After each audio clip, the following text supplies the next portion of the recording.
Hello again. Well, I've been working on these doors for the last couple of days, and it's a lot of work and they're not finished yet. But I will show you the process of making these doors because some people have been asking me to do that. So here we go.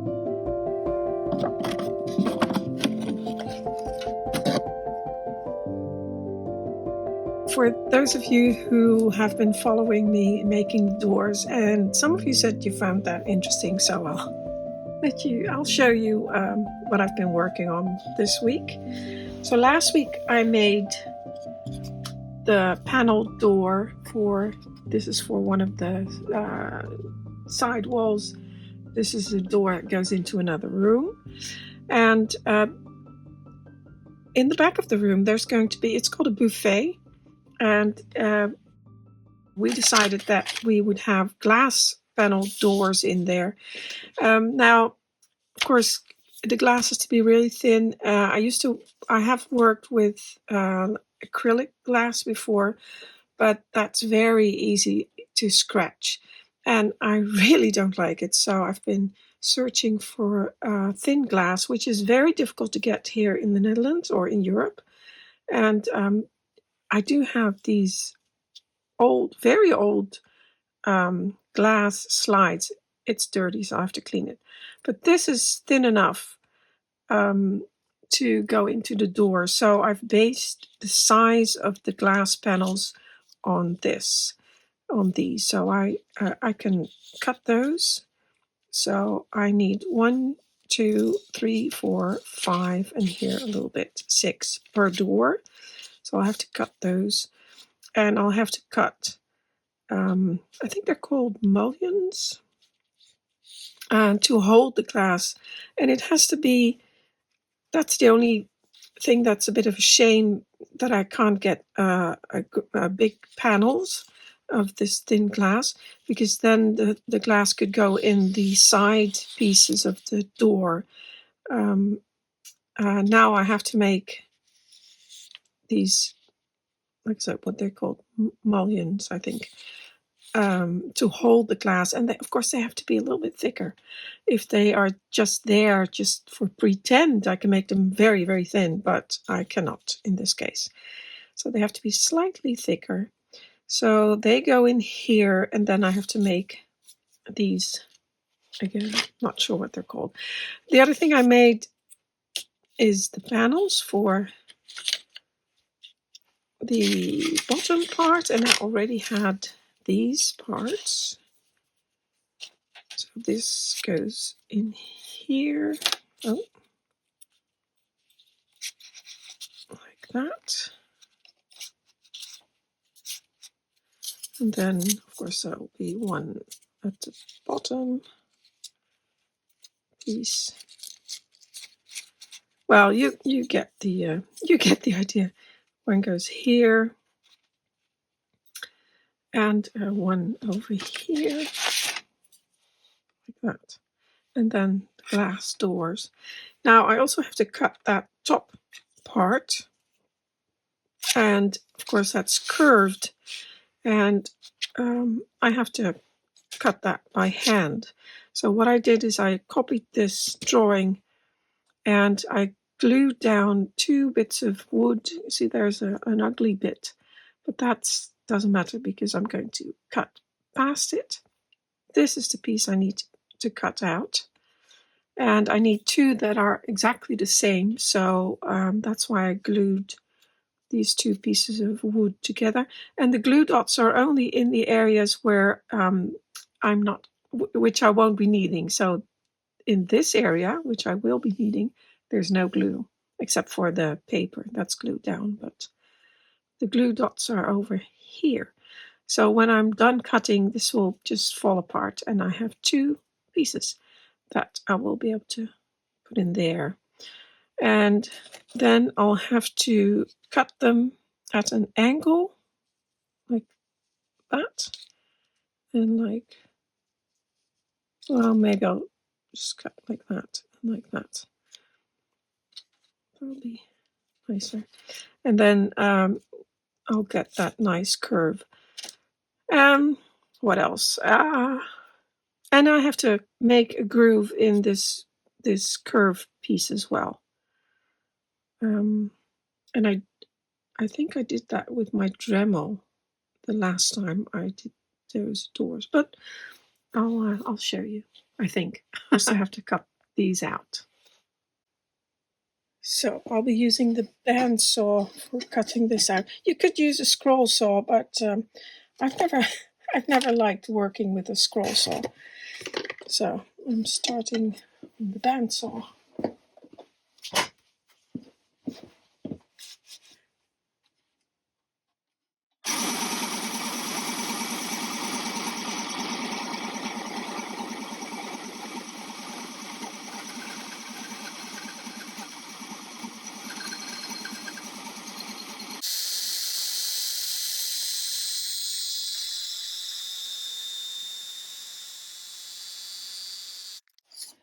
There. So there we are. There are the two pieces not glued together. And I forgot to mention that these two pieces are still glued. So I can just put them back on there. I've glued them. I've glued the pattern on with the direction of the grain running across the piece, because that's what I want. It's at the top of the door, and I want the direction of the grain going this way. So that's what I did.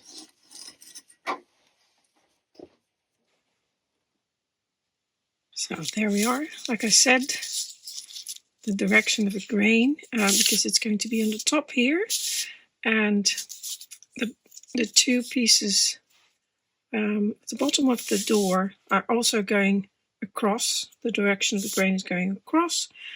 On the upright, it's going top to bottom, and up here I want it to go across as well. So that's why I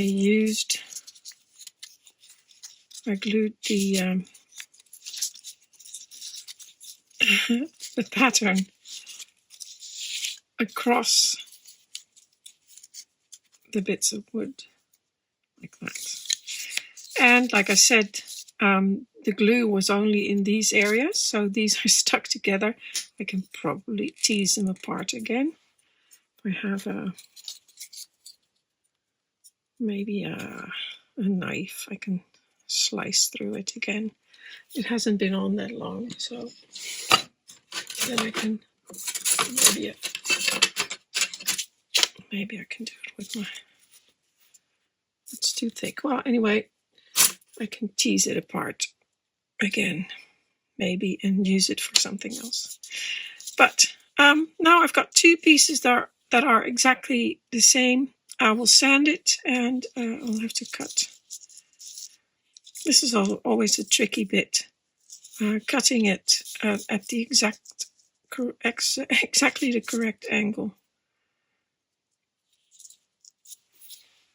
Right, so I've got the two top pieces like that.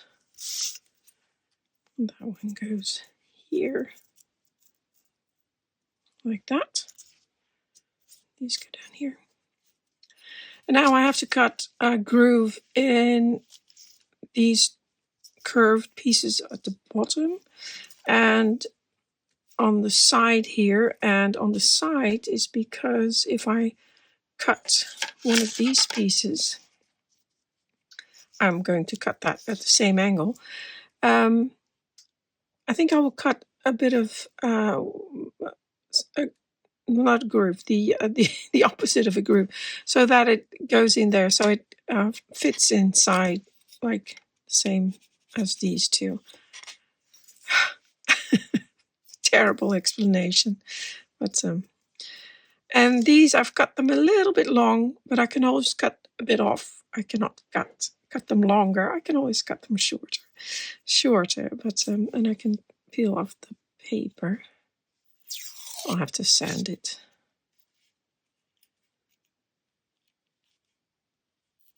That's not a problem at all.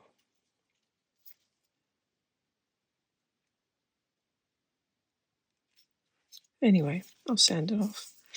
So now I have to cut these to,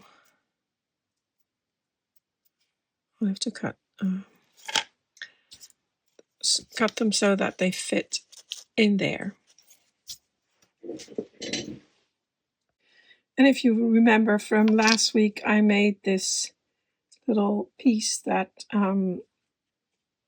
helps me to set the height of the saw blade. So now it's very easy for me to get the correct height, because that piece, that's what I want to get. And it's the same as this one, because it's the same height of the wood, and the door panels were the same.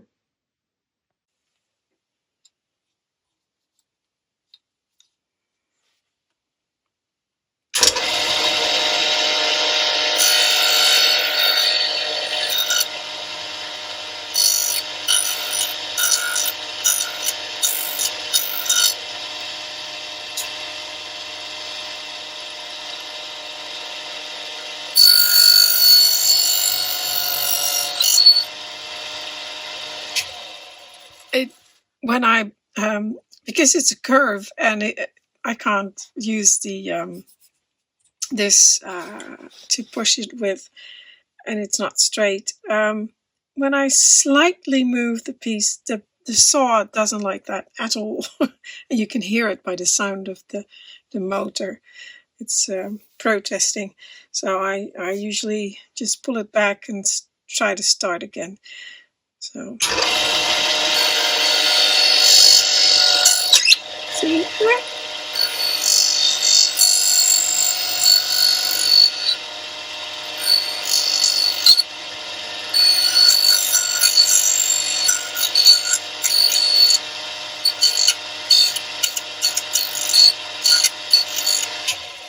And you really shouldn't be doing that because, you saw it kick back. Now I'm expecting that, but still, we shouldn't be doing that. It's not a good idea. Now I have to do this one.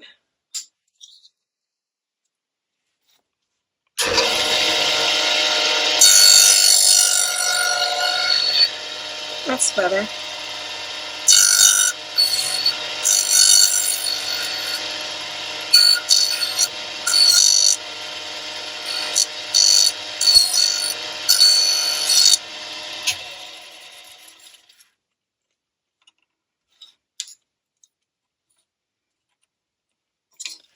The other side is a bit more tricky. I could move that to this side, to the top.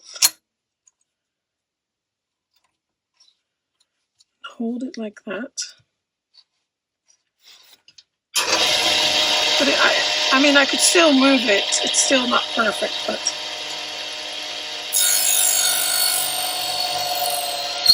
Hear that? It really doesn't like it.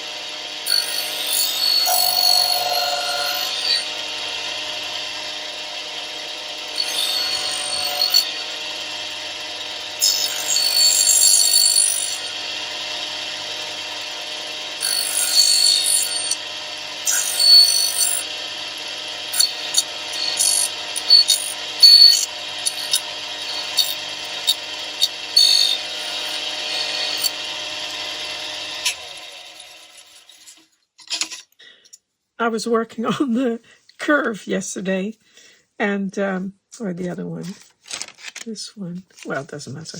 They're both the same. And I thought, this is easier than I remembered from the last time. And then I remembered that it dawned on me that I forgot to make the curve in there. So that little curve that I didn't put in the other design. So I had to change it. And thankfully, this is still the same, this part. That doesn't change. So I didn't have to do that again. So now I've added the door surround to it, just to make sure that I get the correct curves. But now it has this curve here, so it's become a little bit wider, so I have to redraw the windows as well. But they're still the correct, I mean, they're still, I can still use these bits of glass in there. It's just become slightly wider, so and I'll have to recut the door panels because now they won't fit in there anymore. Oh well. So what I've done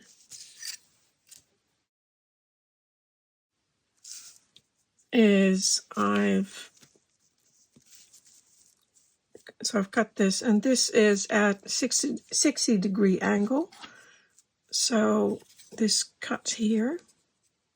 So then if I've cut this at 60 degrees, that will fit against there, like that.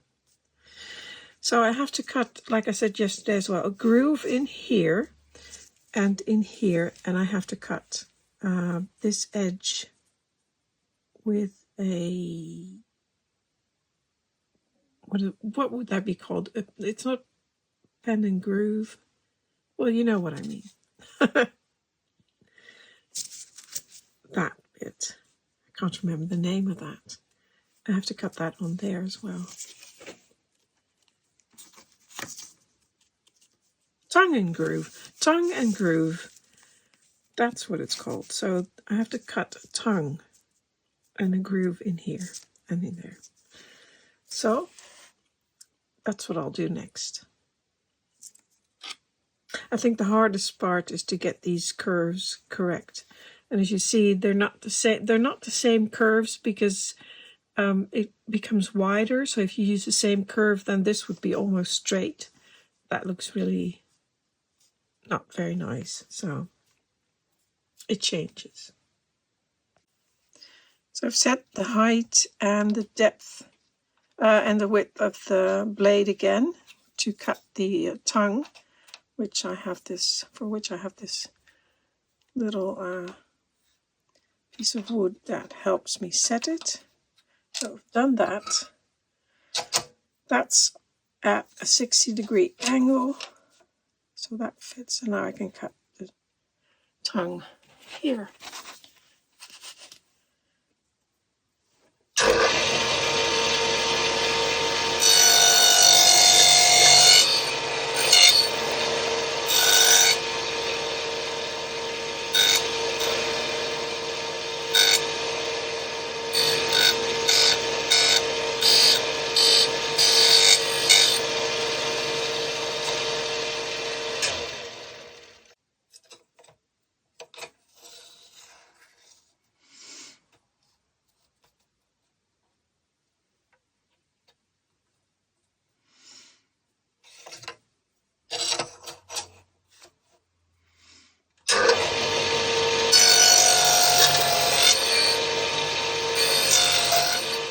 My file fits right in there, so I can just run that through to get those bits out that were still attached to the wood. So that's fine. So that goes like that. And I have to make that curved piece, which will have a tongue that goes in there. And then again a groove in here, and I'll make the upright with a tongue again. This one, this side.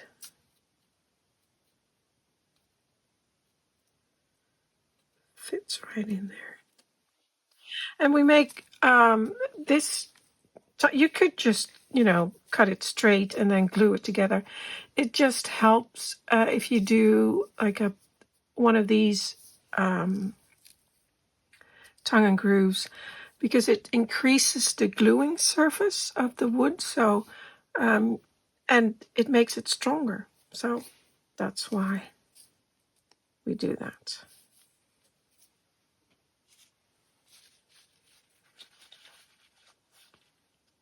Now I need a bigger piece for that one, so I have a little bit of wood here because I need to, if I put that on there like that, so then there's going to be a curve here and also a curve down there, which of course I need a little bit more wood for, so like that. And I was wondering whether I should have the grain running straight again like I did with these, or I think I'll just have it like that. So going at an angle like that. So I have to cut that and cut the curves. I think I will make a paper template and cut them both at the same time again, like that curve, because curves are always difficult, and especially if you're doing two mirrored, it's always a good idea to have them exactly the same. And if you have to cut them one by one, they're never going to be the same. Never. I mean, at least I cannot do that. There are always going to be slight differences, and the eye can tell. So I'll just cut two of those, glue them together like I did with these curves, glue them together, put the paper on, and then cut them out.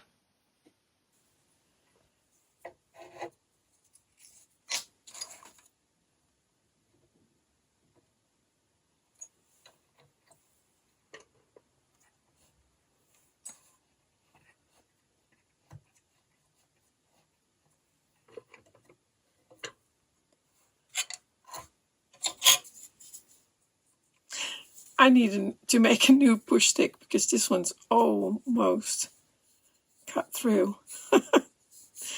And it might break at one point, so I really need to make a new one.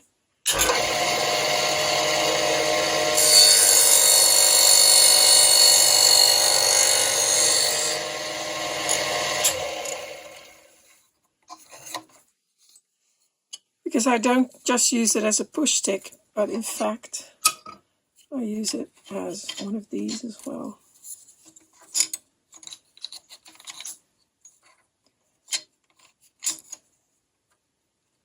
Because if you're cutting something like that, then once it's starting to get, towards the end, the cut is coming towards the end, this part, which is being cut off, is not supported anymore, and it could go anywhere. The saw doesn't like it. It's dangerous. So basically, you either have to push it down and hold it, but I prefer to use my stick, because then it just is supported all the way, and it will cut through the stick, so that's why you get all these cuts on there. But I think it's much safer.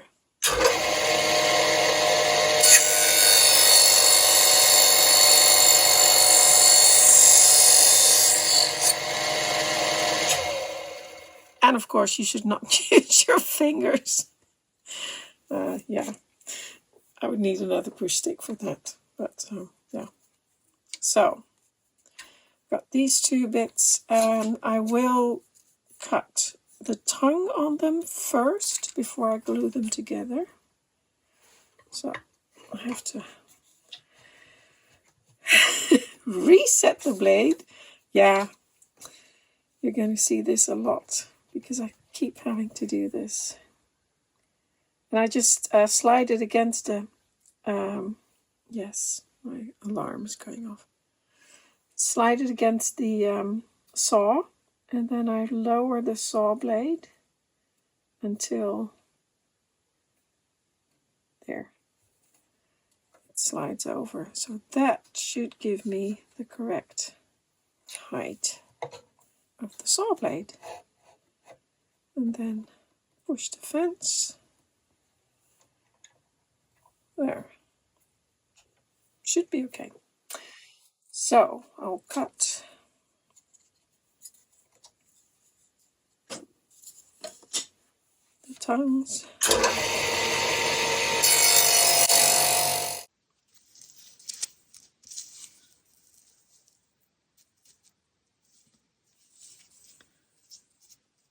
There. Those fit. Now I have to cut the curves.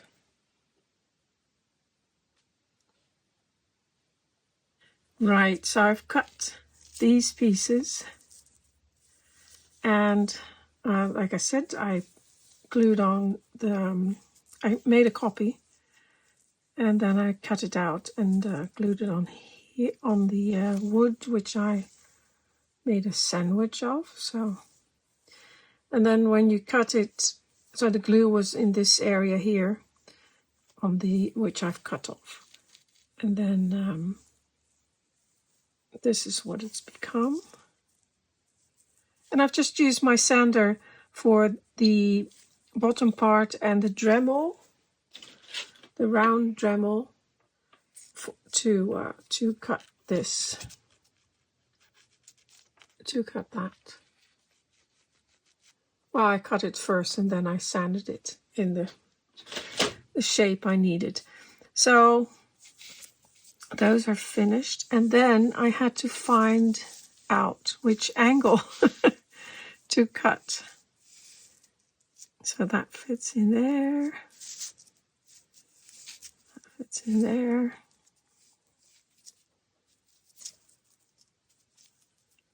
Like that. And then I had to find out what the angle was on here. And it was about 50 degrees. I can't really tell on my miter gauge. It has a lot of angle written on it, but it was in between somewhere. So I think it's around 50 degrees. I could measure it, but it will be different. I mean, every time I make a new one, it's going to be different. So yours, if you're ever tempted to make anything like this, it will probably be different as well, depending on your drawing. So I still have to do that one, because that one's still at 60 degrees, so you can see that doesn't fit.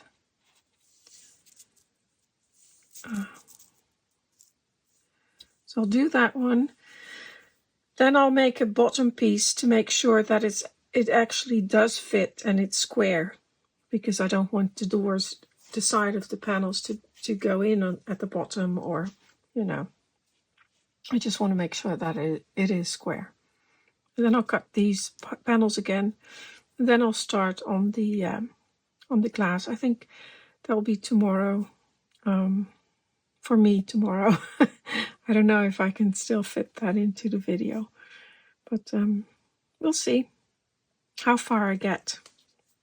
There's always a lot of trying and trying again, and until I get it right, and then it fits. The difficult bit, which I'm going to try and do tonight, is to get the groove in the curve, because I looked at some of my cutters, and I have one cutter which is perfect, but it doesn't go very deep. So I may have to use that one and then use my hand cutters to make them deeper. So we'll see. But the curve is always a bit of a problem.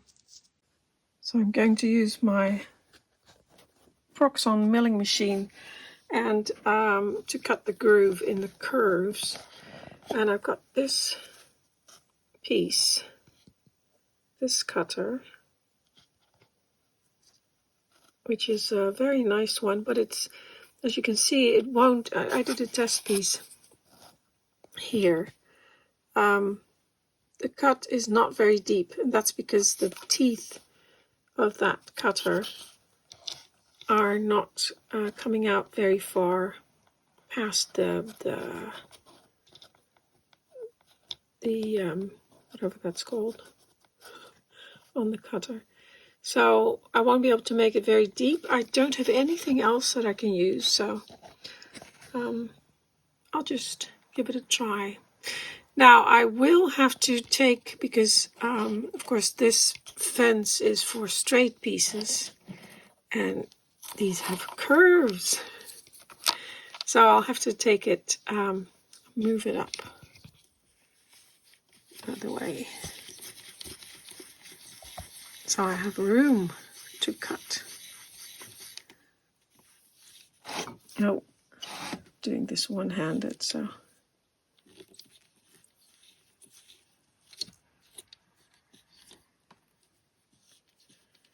Move it up a little bit.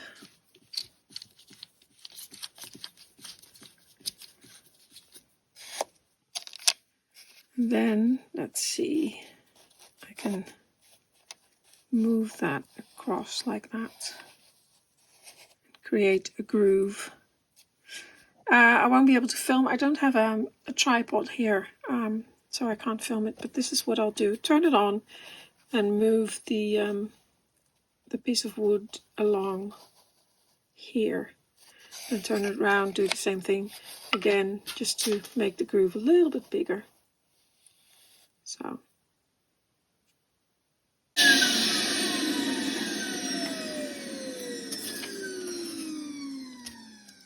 I'm using this support piece, which has got a perfect 90-degree angle.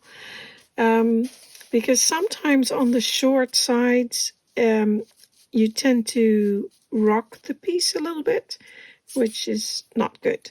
And this one is a little bit longer, so it doesn't really need it, but I just like to use it for stability. On the long sides, I don't use it, but on the shorter sides, I do. And it just helps. So, now I'm going to move this back a little bit.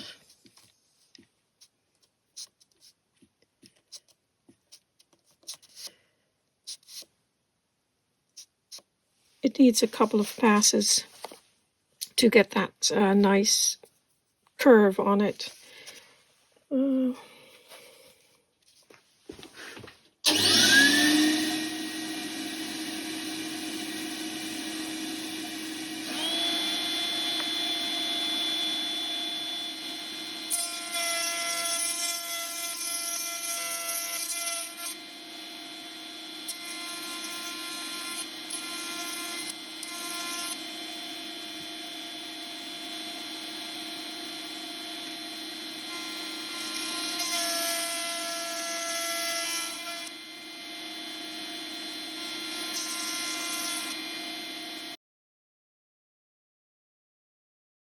Right, so I cut new panels, and I've got the extra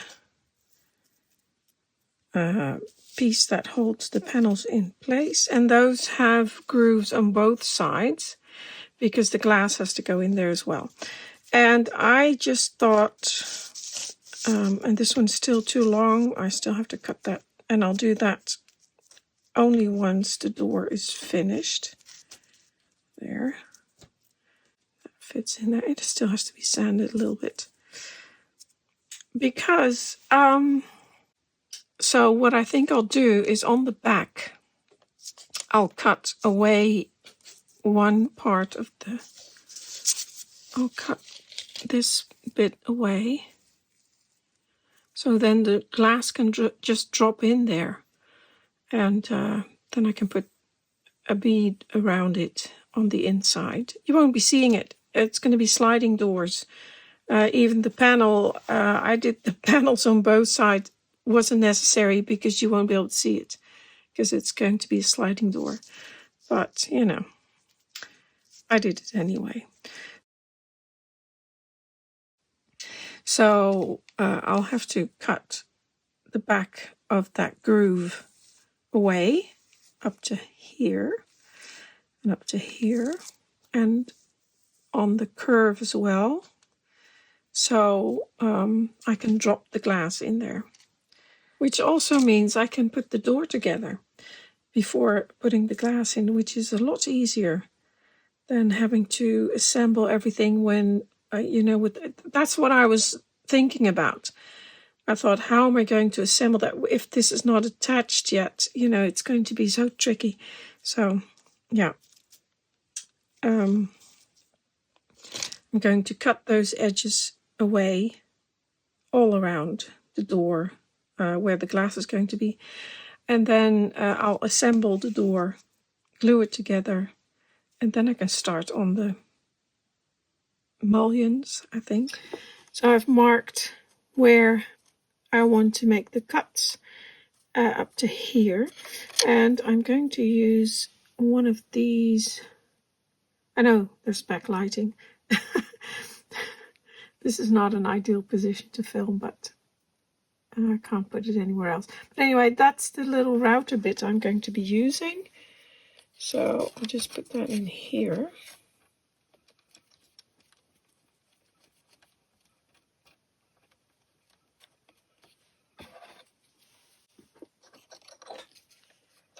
And tighten that.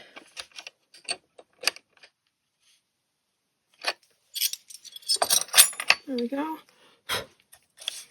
And now I need to see.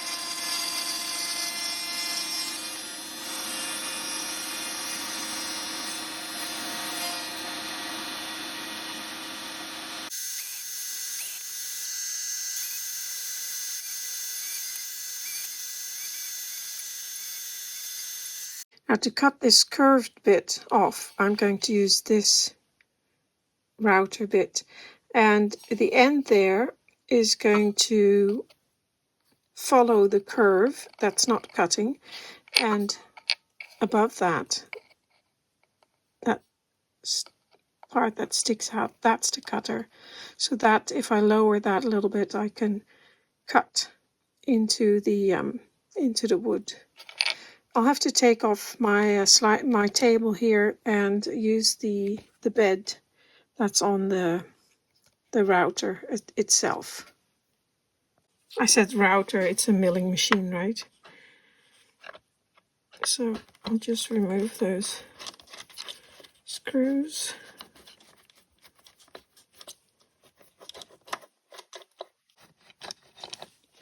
And this is a router bed, or a milling, the bed I made myself. And it works perfectly. So, and now because there's grooves in here, I can lower it a little bit. There.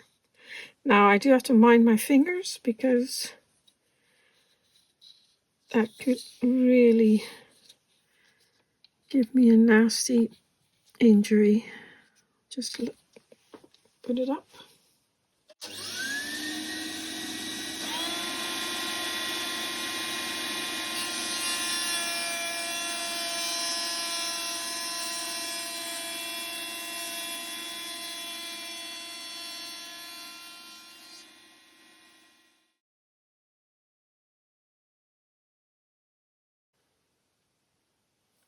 There, that's done.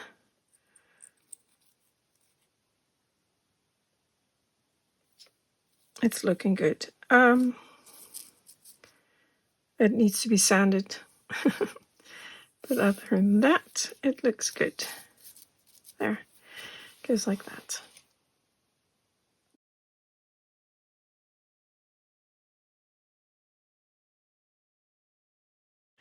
Well, I forgot to film all of this. I cut, where are they? Here they are. Well, I think they're called mullions. I've said it several times, but and they're the same as it's the same system. So I've just cut a groove here and there, or a little edging, and I'm using that to so the glass will drop in there like that. And so I've got the doors finished, and I should really paint them because I just started cutting the glass, and I realized I should paint the doors first, because then even though it might be like a millimeter extra, it might mean that I cannot fit it in there anymore if I cut the glass first. So I was trying to cut it, these little bits here, and I found out that the glass is really, really brittle, so I'll have to cut another one. It fits, and you can't see it from the other side, but there.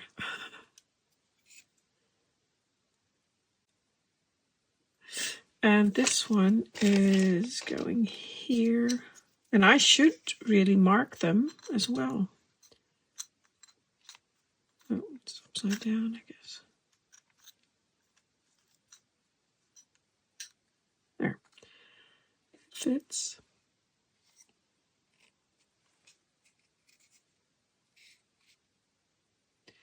Two panes of glass. So, but I should paint it. And that I've already noticed that cutting the glass is going to be a very long process. So I don't think I'll have it finished before I can upload the video. But I'm working on it. So, well, like I said, I have to paint them first before I put the glass in. So I always find it difficult because I really like wood and the wood color to paint over. It's such a nice wood, you know, but it has to be painted, so I'll just do that.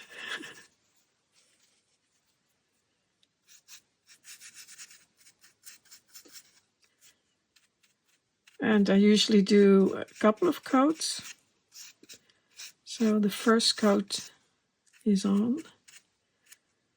And I was asked a little while ago, and I may have already said something about that, why I don't use a base coat with this paint. And this is an acrylic paint, and I have done on occasion. I have used a base coat. I find that with this paint, a base coat doesn't work as well.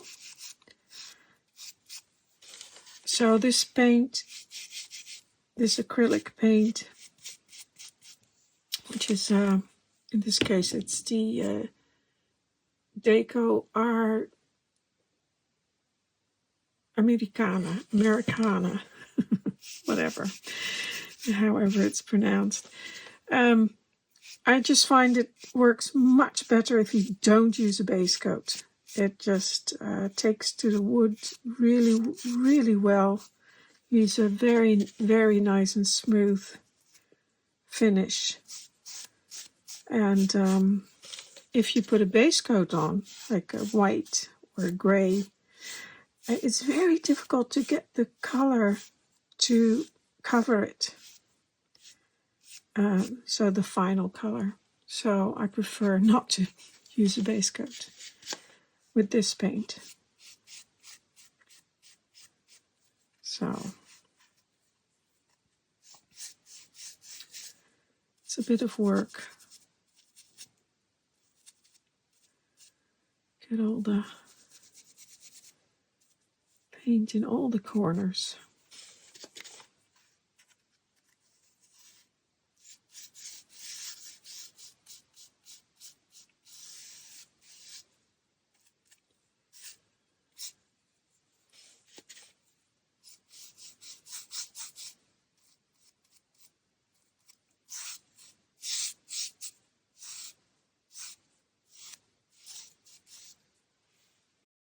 So today I'll be cutting glass for the doors, and I'll briefly show you how I do that. I've got some glass here, and it's very thin slide glass. It's old, so it's a little bit brittle, but that's the only thin glass I can get here in the Netherlands.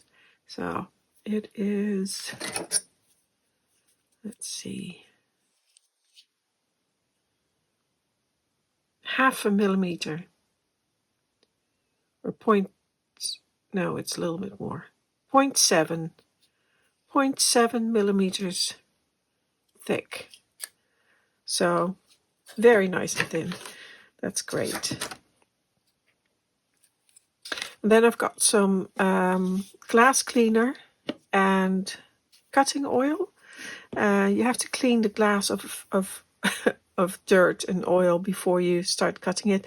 And then the cutting oil, I just dip my cutter into the cutting oil to make it easier. It helps to roll the blade, and it makes it easier to cut. And then I've got this ruler. It's just lifts the ruler from the glass a little bit, and because the cutter is also lifted from the glass. So if you just use a normal ruler, for instance a metal one, I've got this square here, it will slide against it, or it's just not, it's too thin, it's not high enough. So this is very nice, and it's not even it's just a bit of plastic acrylic with some foam on it. But it helps. And what else? And I've got a pen, a marker. So move this out of the way.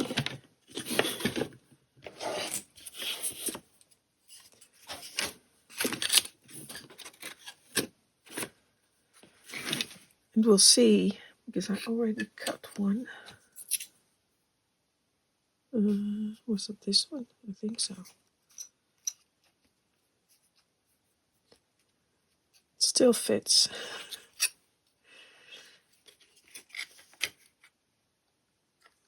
So I'll just mark it. It's hard to see, isn't it? With oh, I have to clean it first. First I have to clean it. And you can just use a little bit of glass. Any kind of glass cleaner is okay, as long as it takes off the dirt and the greasiness of the glass. Make it nice and squeaky clean.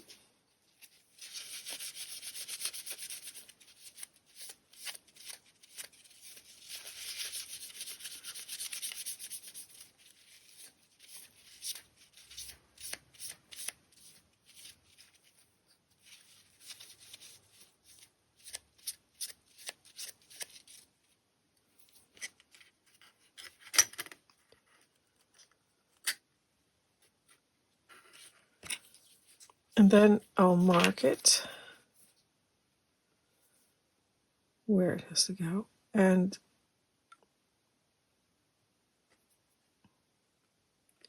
it is important that I cut it to size, to the right size, because otherwise, of course, it won't fit in there. And there's not a lot of margin.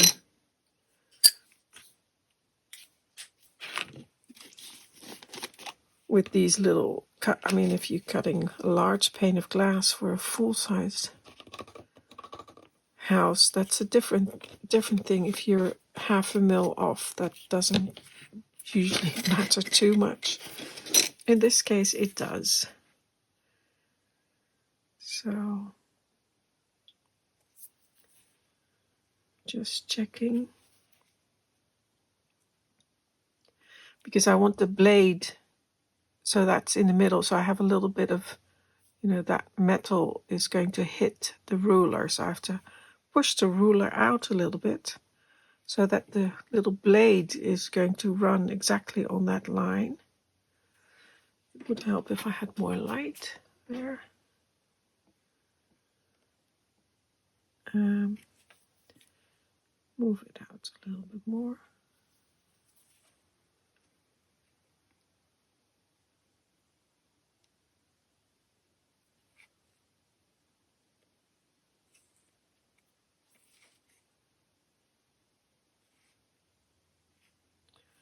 think that's it. Then I'll just run that across. And now, I hope it worked.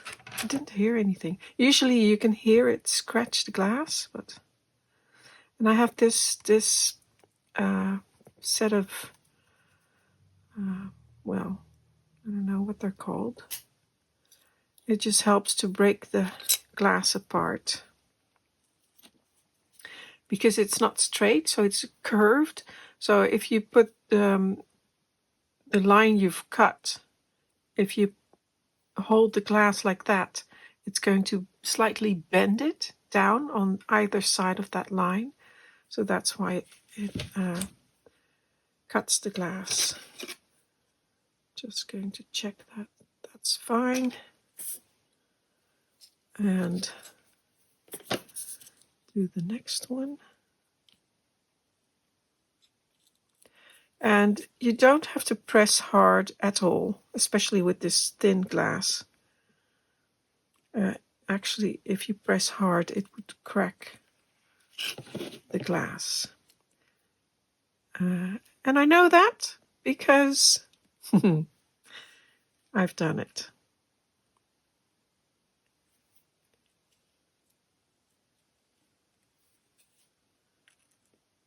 There. Just want to make sure that fits. Again, run the cutter. Ah, there we go. See? Now I have to start again. And that happened because at the end, I pushed down on, because I could feel it happening. I pushed down on it, and of course, there's already a bit of a line that I've cut, so it wants to break. So I can still use that for the top parts, but yeah, that's a bit annoying. It will happen more, I'm afraid. I'll just remove the little splinters. That's another thing you want to do, is keep your work surface clean. Well, for your hands, but also if the glass is touching anything, like it might scratch or break, or so we'll do that again. And I have to make 22 window panes, so I will not be showing you that, and it might take quite a while, and I might get very frustrated because I may be breaking a lot of the glass pieces, which of course is my own fault. But right, let's try again.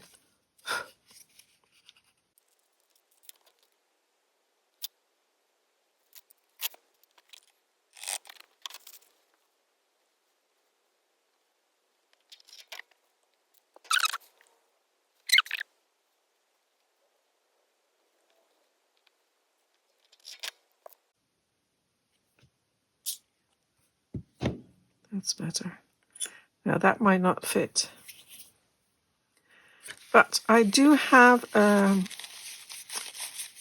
glass grinder, so I may have to use that. Or what you can also do is actually just use a sanding block, or just some sandpaper, because you can actually sand glass. It will be slow,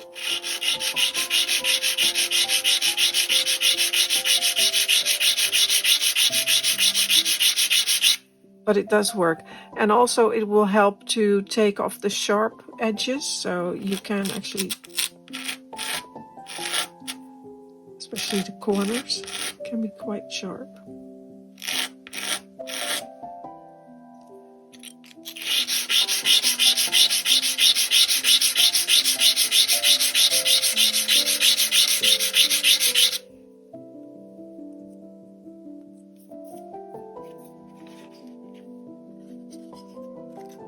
It may not fit because I cut the...